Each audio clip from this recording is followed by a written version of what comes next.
Já parou para pensar em como o nosso corpo funciona? É como se fosse uma empresa gigante, sabe? Com uma sede interna que trabalha sem parar, 24 horas por dia, para manter tudo nos eixos. Hoje a gente vai dar uma espiada em como essa verdadeira máquina funciona por dentro. Bom, se o corpo é uma empresa, a primeira pergunta é: quem é que manda nisso tudo? Quem é o CEO? Para entender essa operação complexa, vamos seguir com essa ideia de uma empresa. Existe uma hierarquia, uma estrutura de comando que começa lá em cima, bem no cérebro. E o nome dessa empresa é Sistema Endócrino.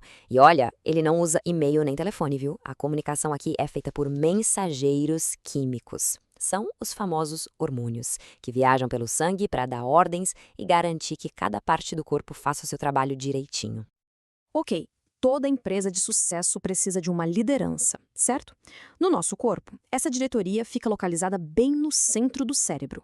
São duas glândulas bem pequenas, mas olha, com um poder enorme.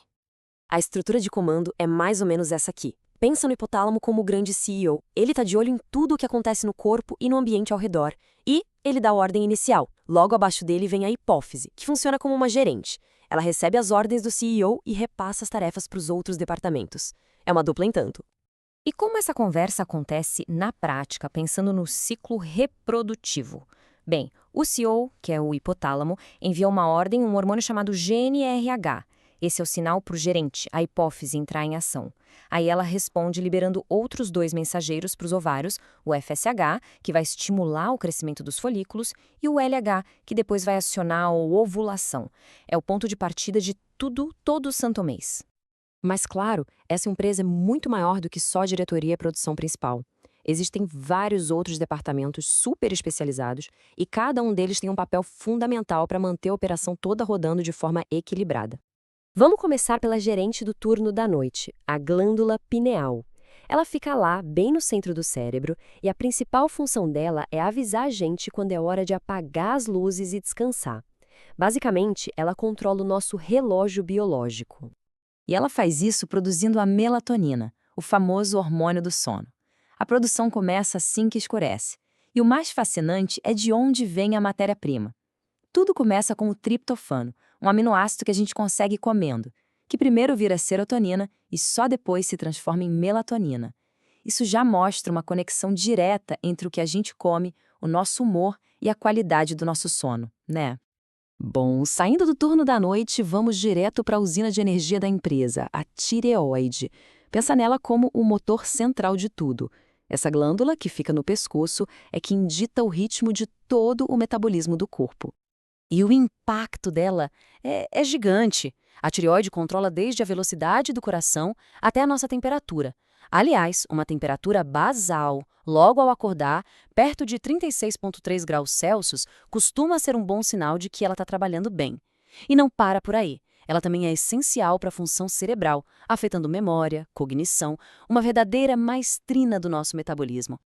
Agora, vamos falar do Departamento de Gerenciamento de Crises, as glândulas adrenais ou suprarrenais. Elas ficam como um chapeuzinho em cima dos rins e são a nossa linha de frente para lidar com o estresse, seja ele físico ou mental.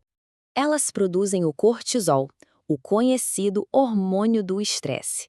Em pequenas doses, ele é vital, é o que dá aquela energia para a gente enfrentar um desafio. O grande problema é o estresse crônico do nosso dia a dia, que mantém os níveis de cortisol sempre lá no alto. E aí, isso começa a bagunçar a empresa inteira. E depois de apagar incêndio, a gente precisa de combustível, né? É aí que entra o pâncreas. A função dele é garantir que todas as células do corpo recebam a energia que precisam, gerenciando os níveis de açúcar no sangue com uma precisão assim de relógio. Para fazer isso, ele usa uma dupla dinâmica. Depois de comer, a insulina age como uma chave, sabe? Abrindo as células para a glicose entrar e gerar energia. Já quando a gente está em jejum, o glucagon bate lá na porta do fígado e pede para ele liberar o açúcar que estava guardado. É um balanço perfeito para manter a gente funcionando. Com todos esses departamentos de suporte a todo vapor, a gente volta para a cadeia de comando principal. As ordens que saíram lá do CEO e passaram pelo gerente finalmente chegam na linha de produção, os ovários. São eles que executam as ordens e produzem, digamos, os produtos finais do ciclo.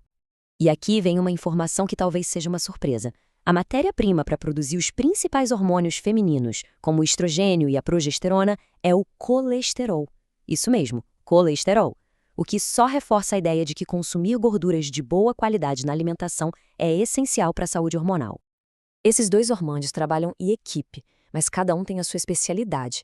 O estrogênio é tipo o construtor. Ele prepara o útero todo mês e também tem uma influência enorme no cérebro e no humor.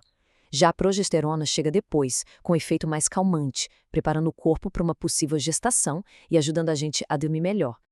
Então, depois de conhecer todos esses departamentos, fica bem claro que a saúde é um verdadeiro trabalho em equipe. Nenhum setor funciona sozinho. O sucesso da empresa toda depende da boa comunicação entre eles.